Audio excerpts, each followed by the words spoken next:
So hi, everybody. Welcome back. Before we get started, I'm just going to mention a few things. It's going to be warm today. Again, as I mentioned yesterday, we have the overflow room in C11, and the experience should be just as good over there as it is here. I also wanted to mention one small but very intentional choice we made as organizers. One of the things I asked our team to think about when planning the summit was our environmental footprint. So you'll notice that this is, as much as possible, a plastic-free event. There are no single-use water bottles. Instead, we've provided refill stations, water jugs, and paper cups throughout the venue. It's a small decision, I know, in the grand scheme of things.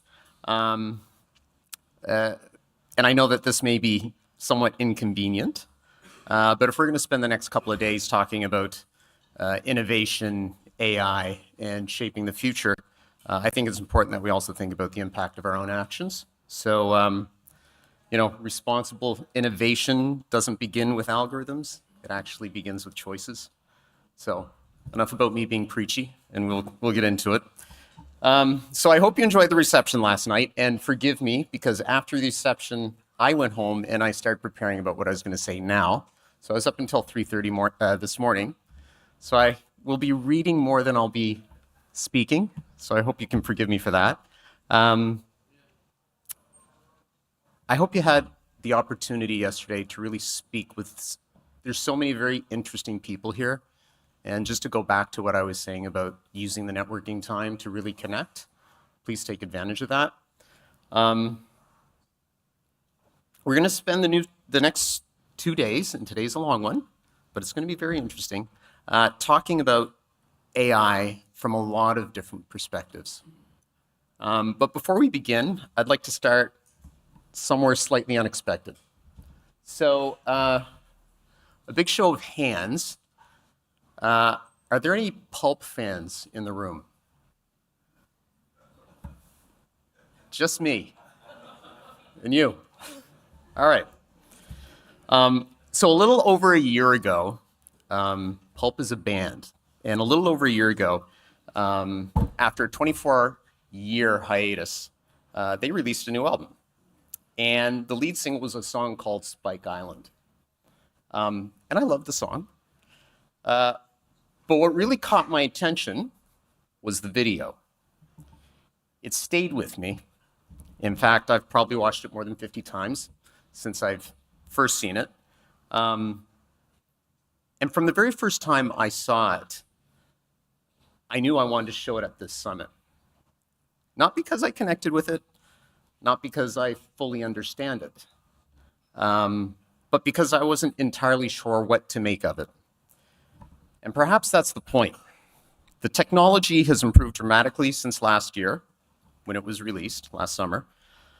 But the questions it raises are just as relevant today as they were a year ago. If anything, they're more relevant. So I'll let you decide for yourselves.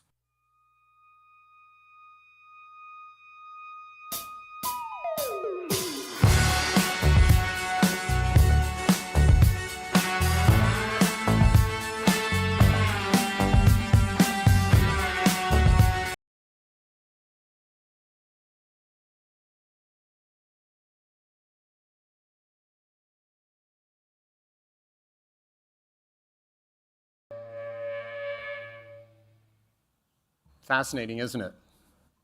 When I first watched it, I wasn't entirely sure what I thought. Part of me was incredibly impressed.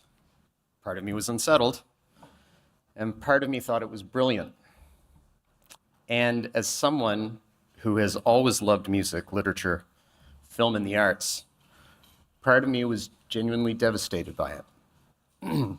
Because my immediate reaction was to wonder whether this was the future of some of the art forms that I hold so dear to my heart.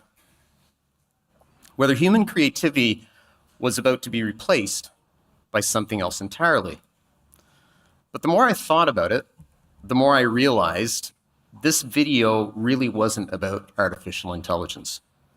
It was about us. about the choices we make, about the values we bring,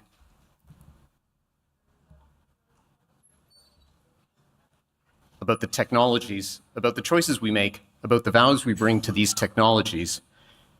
And perhaps that's why Jarvis Cocker, the frontman for Pulp, chose to end it the way he did. Not with artificial intelligence, but with human intelligence at its best. Because in the end, that's what will determine where all of this goes. The most important question in artificial intelligence is no longer if we can build it. The question is what values we're teaching it while we do. Every generation inherits tools, but only a few generations inherit the responsibility to decide what to do with those tools and how those tools become. This is one of those moments.